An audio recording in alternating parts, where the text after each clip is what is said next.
The Green Zones Development Support Project aims to protect and restore the natural forest in the gazetted forest reserves of Kenya, the reserves that hold the water towers of the country.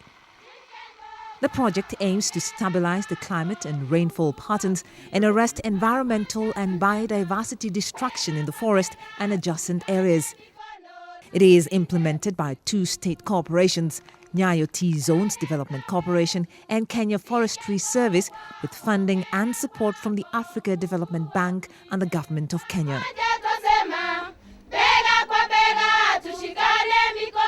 Started in 2006, the project is anchored on the Africa Development Bank's Agriculture and Rural Development Policy, which supports natural resource management and environmental protection. The Natural Forest Conservation Project, implemented by KFS, was designed to turn forest-adjacent communities into educated and informed guardians of forests. Under the Plantation Establishment and Livelihoods Improvement Scheme, popularly known as PELIS, a partnership of the Community Forest Associations and Forest Custodians KFS was formed. The project has been a major success in afforestation efforts.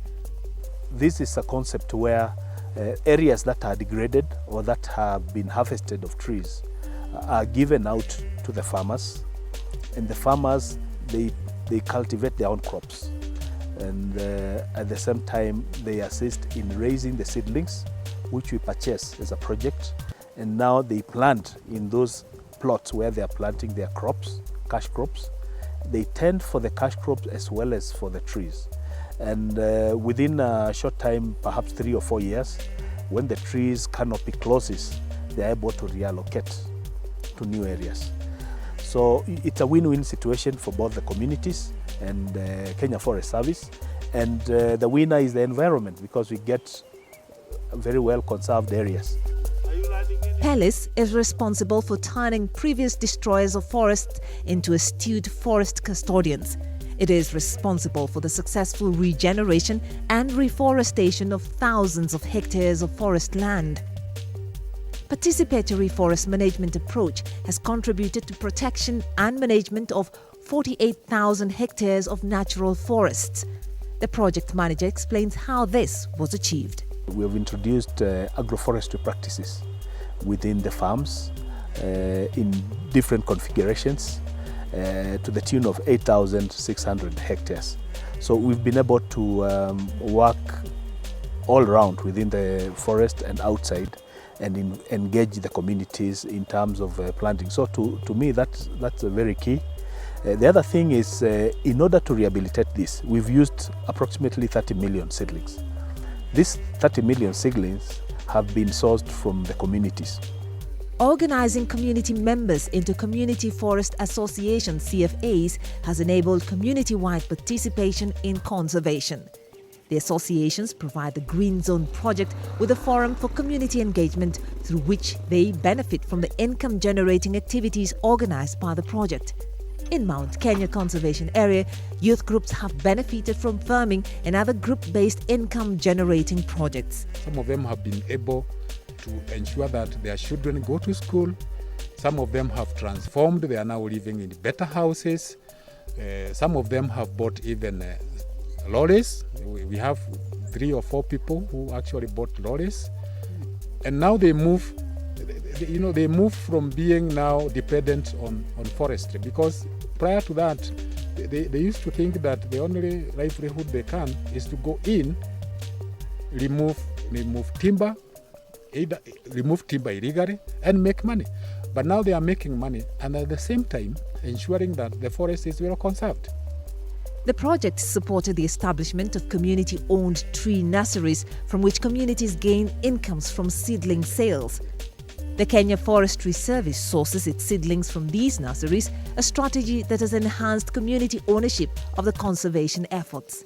Mwaka uliopita tuliweza kuuza miche ya kiasi ya 900, na uuzaji huu unajumuisha ile ya group na ya members. Kwa hivyo tukiangalia ile data tuliweza collect kwa vile kulingana na yale mafanikio members wameweza kufanikiwa, tukiangalia jumla tunaweza kuwa ilikuwa imefika 1.2. The project has strategically used schools as entry points into communities, with clear benefits being demonstrated to the school populations as well as the surrounding communities. This school in the Rift Valley is a case study in the implementation of school-based conservation programming. Everybody has a tree here. All the staff, all the children, the board of governors, the PTA. We actually like planting trees because it's actually the main thing here. We use it for firewood, we use it for fencing, we use it, it's like you must have a tree. So that's how we started our friendship with Green Zones. The project targets a 5-kilometer radius from gazetted forest areas into settled areas, including schools and individual firms. The impact has been phenomenal, ensuring unprecedented success in national forest cover. The program has helped in planting, over the last 6 years since its inception, in planting about 30 million tree seedlings. That in itself equates to about 30,000 hectares of additional new forests. This, coupled with some endeavors we are doing in conserving the already existing forest, in planting in our degraded catchment areas, and also in our river lines. I think in total, I must admit that as of now, we can conclusively say that this country is about 7% forestry cover.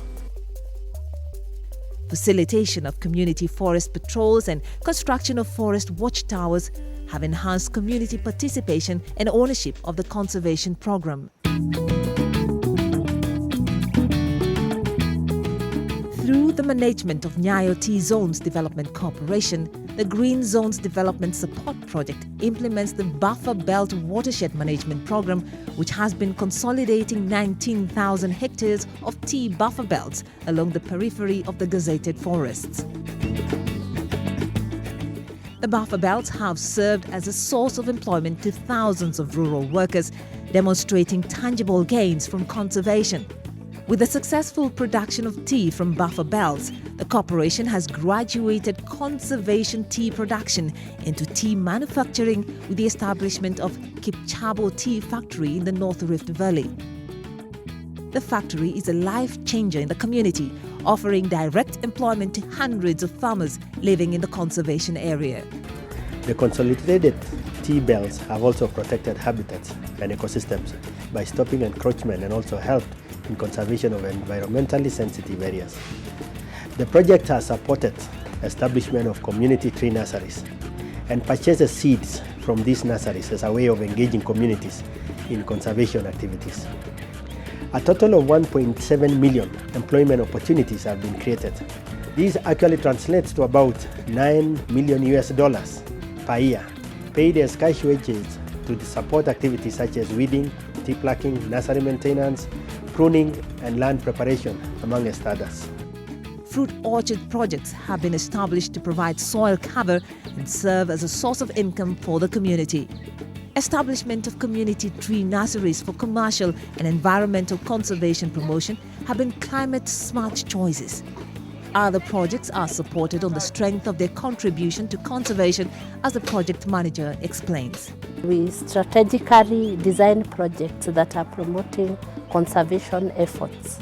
Communities close to gazetted forest, communities within 5 to 10 kilometers, those are communities that we were targeting, because those are the communities who, more often than not, they are the ones who will encroach the forest, they are bordering the forest, or they will know who is entering the forest and destroying the forest and coming out of the forest. Providing alternative sources of income to deter communities from indiscriminate exploitation of forest resources is a key strategy employed by the project. Promotion of beekeeping and honey processing projects is a strategy that ensures that the community is sensitized on the need for forest conservation, as forests serve as the reservoir and source of food for the bees. Fish farming has proved to be an ingenious way of sensitizing communities on water conservation as the projects exploit water sourced from the watershed catchments. This project in NYAYO County has provided an alternative source of income to village women who would otherwise be engaged in firewood sales sourced from forest trees. Promotion of green energy in schools and homes provides an alternative energy source that has reduced the direct cutting down of trees for wood fuel purposes. The project has introduced the use of biogas in forest-adjacent communities that have livestock to generate the energy. Supporting the construction and use of energy-saving stoves in the homes of forest-adjacent communities has drastically reduced the cutting down of trees in the conservation areas. Closely related is the promotion of projects that use solar energy for cooking purposes that the program has been promoting, particularly with women groups.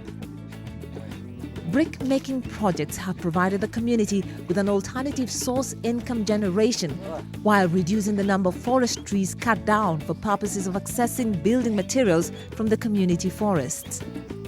This stinging nettle project is a climate-smart approach in exploiting available forest resources. Conservation groups benefit from direct income made from processing the stinging nettle plant abundant in the forest. Value addition has increased the incomes of farmers while giving them reason to conserve the forest resource. We realized that just like any other farmer, they will produce, we'll have people coming to buy their produce at a throwaway price, but when they add value, that means that translates to more money going to their pockets. This wool processing project was supported to produce carpets and other household wool products. This sericulture project has opened a new line of income for the youth in this community through the sale of high-quality silk garments. As an employment creation strategy, the program has supported projects that specifically target the youth. This trout farming project on the edge of Mount Kenya Forest is youth-centric. Through the project, the youth have discovered a reason to conserve the water resource from which they are gainfully employed, making handsome profits. We started with only 3 pods. Right now we have 11 pods. We started with a small hatchery that could only hold 50,000 figurines. Right now we have a bigger hatchery that can hold up to 500,000 figurines per go per season. We have also been able to import eggs from the US. The figurines that we've seen in the hatchery. Right now we have 150,000 figurines in the hatchery. Yeah, that costed us around 450,000. So we are targeting around 9 million by the end of the year. And we are hoping that by the end of the year, each member will get 100,000. The implementers of the Green Zones Support Program attribute the success in both conservation and community empowerment to strict adherence to participatory management approach. There is a relationship between what they are doing and conservation of forests. For instance, the people who are doing beekeeping and they are doing it within the forest, they know if there are no trees, how will they do their beekeeping? The people who are in fish farming, if there is no water within the catchment, how will they continue with their project? The models that we used in terms of engaging the communities and going through a participatory journey together where there is no issue of commanding, but we negotiate and agree on the course of action. That one has really been a positive thing and has contributed to us achieving goals, even surpassing our targets.